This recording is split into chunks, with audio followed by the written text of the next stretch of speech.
હવે વિભાગ ડી વિદ્યાર્થી મિત્રો ચાલુ કરીશું. વિભાગ ડીમાં જુઓ 53મો પ્રશ્ન. નીચે આપેલી પંક્તિઓનો આશરે 15 વાક્યોમાં અર્થ વિસ્તાર કરો. સફળતા જિંદગીની હસ્તરેખામાં નથી હોતી, ચણાયેલી ઇમારત એના નકશામાં નથી હોતી. ચાલો, પ્રસ્તુત પંક્તિમાં કવિએ પ્રારંભને ભરોસે બેસી રહેનારે પુરુષાર્થનો મહિમા સમજાવવાનો સચોટ પ્રયાસ કર્યો છે.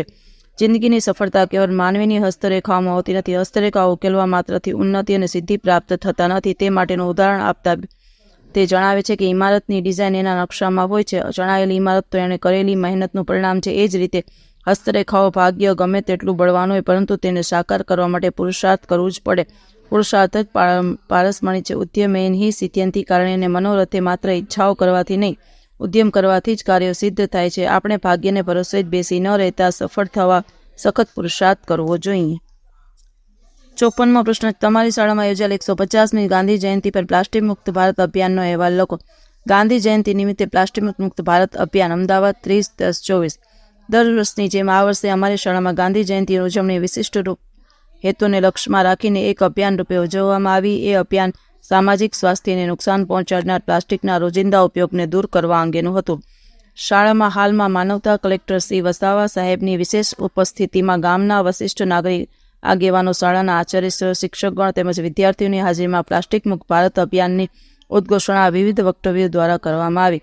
કલેક્ટર શ્રી વસાવા સાહેબે એમના અધ્યક્ષશ્રીના પ્રવચનમાં કહ્યું કે જળ, વાયુ, અવાજ તેમજ અનેકવિધ પ્રદૂષણોમાં આજે વિશ્વભરમાં પ્લાસ્ટિક પ્રદૂષણે માથું ઉંચક્યું છે. પ્લાસ્ટિક જમીનમાં ઓગળતું નથી. એને બાળવામાં આવે તો એમાંથી ઉત્પન્ન થતો ઝેરી વાયુ પૃથ્વી પરના વાતાવરણને દૂષિત કરે છે અને જીવન માત્રનું સ્વાસ્થ્ય બગાડે છે. આચાર્યશ્રીએ કહ્યું કે ઘર વપરાશ તેમજ માર્કેટમાં પ્લાસ્ટિકનો ઉપયોગ વધ્યો છે. ઘરનો કચરો પ્લાસ્ટિકની કોથળીમાં ભરીને લોકો બહાર જાહેરમાં ફેંકે છે. આજે ભેગા થયેલા કચરાનો નાશ કેવી રીતે કરવો એ વિકટ પ્રશ્ન છે. જોકે હવે ડામરમાં ફેરવીને રોડ બનાવવામાં પ્લાસ્ટિકનો ઉપયોગ થઈ રહ્યો છે, એવી માહિતી પણ આચાર્યશ્રીએ આપી.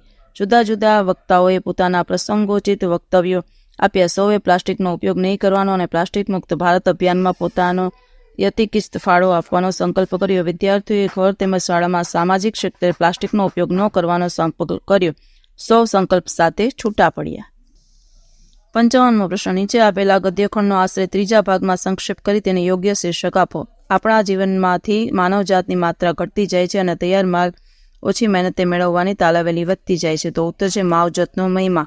લખો. ઓછી મહેનતે વધુ પ્રમાણમાં તૈયાર વસ્તુ મેળવવાની ઘેલછાને લીધે આપણા જીવનમાંથી માવજતની માત્રા ઘટતી જાય છે. એક માં પોતાના દીકરાના ઉછેરમાં કે રસોઈ બનાવો જે માવજત દાખવે છે એની બરોબરી આયા કે હોટેલનો રસોઈયો ન કરી શકે. એક ડૉક્ટર કે પ્રોફેસરની સફળતા પાછળ તેમની માતાની માવજત રહેલી હોય છે. જોકે માવજત કરનારમાં પ્રમાણભાન, ધૈર્ય, આવડત, ક્ષમતા, સહનશક્તિ અને સ્નેહ હોવા જોઈએ. માવજતનું આચરણ આપણા જીવનને જરૂર અજવાળશે. 56મો પ્રશ્ન છે. ગમે તે એક વિષય પર નિબંધ લખો. મારું વતન પ્યારું વતન. જનની જન્મભૂમિશ્ચ સ્વર્ગ દીપી ગરીશ્વરી. માતા અને માતૃભૂમિ તો સ્વર્ગથી પણ ચડિયાતા છે. જો લખી શકો છો વિદ્યાર્થી મિત્રો. ચાલુ કરીએ.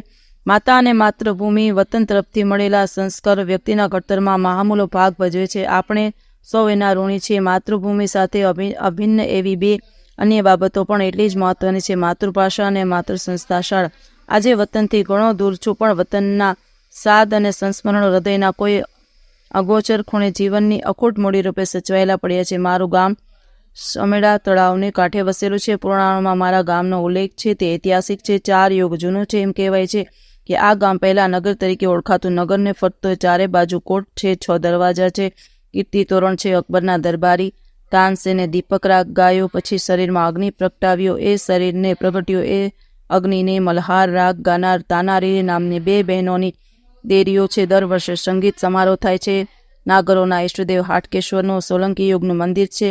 આજુબાજુ એટલા બધા મંદિરો અને તળાવો છે કે ન પૂછો વાત. આ માં મીઠી છે તો માતૃભૂમિ પણ મીઠી છે. બાળપણના મિત્રો, શાળા જીવનના વર્ષો, ગુરુજનો, વતનનું ઘર, પ્રાકૃતિક સૌંદર્ય હૃદય સાથે જોડાઈ ગયેલા છે. ગમે તેટલા મોટા થઈ આર્થિક, સામાજિક કે રાજકીય દ્રષ્ટિએ સમૃદ્ધિને પ્રતિષ્ઠા મેળવીએ પણ વતનની ધૂળમાં આળોટ્યાનો આનંદ એની તોલે આવી શકે એમ નથી. વતનને શું નથી આપ્યું, શું ભૂલું, શું યાદ કરું? મા બાપનો પ્રેમ, પુસ્તકાલય અને શાળામાંથી મેળવેલું જ્ઞાન, મોભી વડીલોએ શીખવેલા કર્તવ્યનિષ્ઠ અને ઉત્તરદાયિત્વ, વતનને બાંધી આપેલી એ સંસ્કાર અને સંસ્મરણોની પોટલી જ્યારે જરૂર પડી ત્યારે ખોલી છે. તે જીવનને પોષક એવા મૂલ્યોએ બળ પૂરું પાડ્યું છે.